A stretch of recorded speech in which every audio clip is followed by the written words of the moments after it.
Hello there, you're watching Bizworld. Foreign investors remained net buyers on Bursa Malaysia for the second consecutive week at 112.3 million ringgit.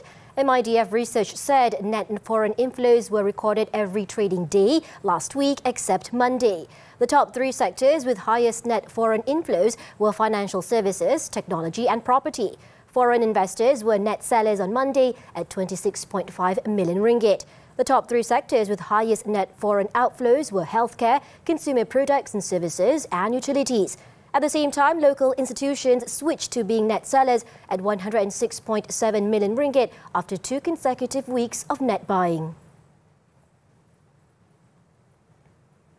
Further improvement in the supply chain and a reduction in global demand may help keep the country's inflation within the 2.5 to 3% range.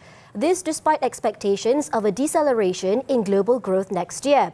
According to Kenanga research, Malaysia's economy is projected to continue its expansion with the potential to grow by more than 4% year on year, as domestic inflation is anticipated to remain comfortably below the 3% threshold on average.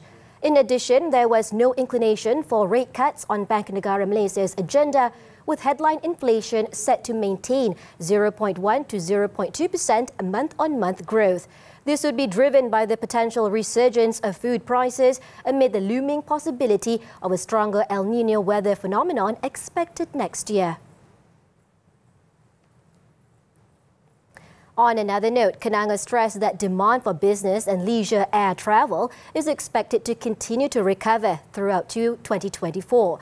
This is consistent with Tourism Malaysia's projection of tourist arrivals to return to pre-pandemic levels of 27 million in Malaysia, up 35% from 20 million in 2023. One of the key drivers are Chinese tourists that historically contributed to an estimated 12% of total tourist arrivals. It added tourist arrivals are expected to be boosted by the 30-day visa-free regime for Chinese and Indian visitors to the country starting December, as well as China's 15 visa-free days for Malaysian inbound visitors until November 2024. The firm also expects Malaysia Airports Holdings' system-wide passenger throughput to rise by 7% to 131 million next year. Oil prices were little changed on Tuesday as investors focused on geopolitical tensions in the Middle East. An optimist, the US Federal Reserve would soon start cutting interest rates, lifting global economic growth and fuel demands. Brent crude futures fell 0.3% to $79.13 a barrel, while US West Texas Intermediate crude was at $73.59 a barrel, up 3 cents. Both benchmarks notched gains of about 3% last week after Houthi attacks on ships disrupted global shipping and trade.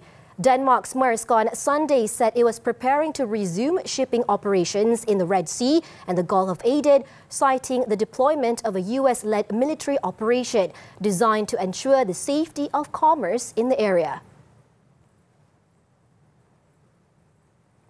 Toyota Motor's small car unit Daihatsu Motor will compensate 423 domestic suppliers, which it has direct business relations with, as its plants in Japan remain idled due to a safety scandal. The company will consider compensating suppliers based on past business volumes and is working to assess the impact of the stoppage on its sprawling suppliers network. Last week, Daihatsu halted shipments of all its vehicles after a safety investigation found issues involving 64 models, including almost 24 sold under Toyota's brand.